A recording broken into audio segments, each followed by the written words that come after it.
A group of tourists were taken hostage by an indigenous group in a remote part of the Amazon rainforest. The travellers were from the United States, England, France, Spain and Switzerland, but the leader of the indigenous group said they had to take the tourists in order to get the government's attention. They explained that no government officials are taking any notice of them, and explained that back in September there was an oil spill in the area that needed attending to. Their frustration is with the government, and explained they only did this in order to get their attention. After the tourists spent a day without water or electricity, the leader of the indigenous group said they would be released. He said the following: "The right and respect for life must prevail. In this context, we're going to provide the facilities so that the people who are on the boat can move to their destinations." One of the tourists, Angela Ramirez, said the following: "We spent the night here. We've had no water to drink. The sun is shining very strong. There are babies crying, the youngest is only 1 month old. There's pregnant women, disabled people, and the elderly are on board. Now we don't have electricity to charge our phones, nor water to wash ourselves. Help me please." Angela said that at the time of being captured they were cycling through the Peruvian jungle. She continued with the following: "We are in an indigenous community of the jungle. We are hostages of the community, as there were 46 oil spills, from which 2 children and 1 woman passed away. They are kind and respectful to us, but it's the only way they found to look for solutions for their community. The quicker they're heard, the quicker they'll let us go. Please help me share. We're physically fine, but we need help." End quote. The leader of the clan said the drastic situation was only to get the attention of the government, saying that something needs to be done about these oil spills as they're the ones who have to live with it. Many people didn't know what to make of this, with some understanding why the clan leader did what they did, or some understanding why the clan leader did what they did, but then said that the tourists had nothing to do with the oil spill, so shouldn't have been taken hostage. But many people were frustrated with government officials not doing anything about it, and letting these communities suffer in silence. Not every story ends as well as this one did. Thousands of tourists visit the Amazon rainforest every year, and although when we think of the Amazon we might have images of lush forests, there's various other things that people must think of before visiting this area.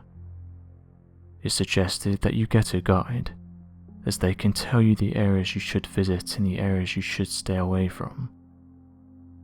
A teacher from England visited the Amazon rainforest and left chilling messages on her Facebook account, and this was moments before she went missing.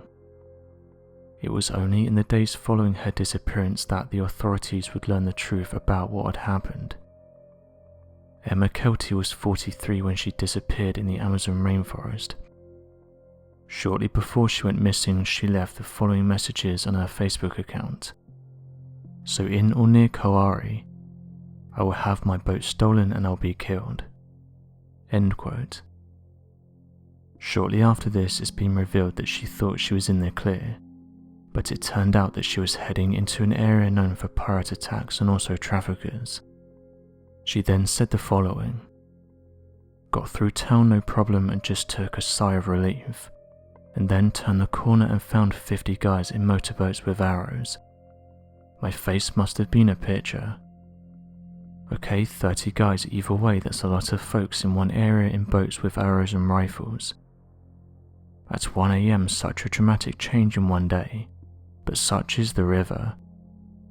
Every kilometre is different, and just because one area is bad doesn't mean the next is." End quote. Although the messages seemed light-hearted and she was trying to make the best out of a bad situation, she was travelling alone and was likely trying to make herself feel better. Sadly, she would go missing shortly after the messages. The area in which she was in is known for trafficking humans and other dark activities. At the time, it wasn't known what happened to her, but one of the locals who went by the name of Costa said he'd spoken to one of the local gangsters, and he had told him that on the morning of her disappearance he and others were responsible for what happened. He said the following. He said he was one of the 4 men. The woman had put up her tent on the beach in exactly the area where the Colombia traffickers go through, and which is crawling with pirates who wait for them to arrive to attack. These men aren't pirates though, they're just substance users.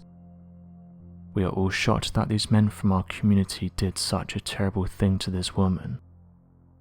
When the men saw her tent, they thought it belonged to a Colombian with substances, so they started firing from around 50 meters away. The woman was hit in the arm. She started waving frantically and screaming for help. The men then go into detail that when they approached the woman they demanded to know where the substances were, and when she couldn't answer they had their way with her, and then took her life. After this they threw her into the Amazon. Costa then said the following. The men fled into the forest after we all found out what they had done. We provided the police with details and their identities. We're all disgusted by what they've done. The men were also playing around with an SOS device. They didn't know how it worked, so were messing around with it and pushing buttons. One of them must have pushed the button which transmitted an alert that she was in trouble. In turn, the company that received it alerted the Navy, along with the exact location of where the button was pushed. Without it, it would have been very difficult to know where in this vast area of jungle she'd gone missing.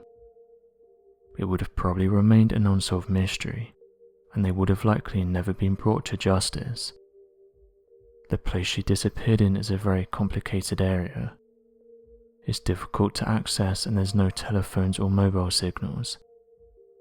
The criminals thought they could take her life without consequences, but then they stupidly pressed the only button which could have turned them into the police. End quote. It's an incredibly sad end. Emma still had years of her life left, and was someone who clearly loved giving back. So what do you make of these stories? Be sure to leave your questions and answers in the comment section below, and help us to grow this community while working to solve these unexplained mysteries. Thank you for watching, and don't forget to subscribe for more videos.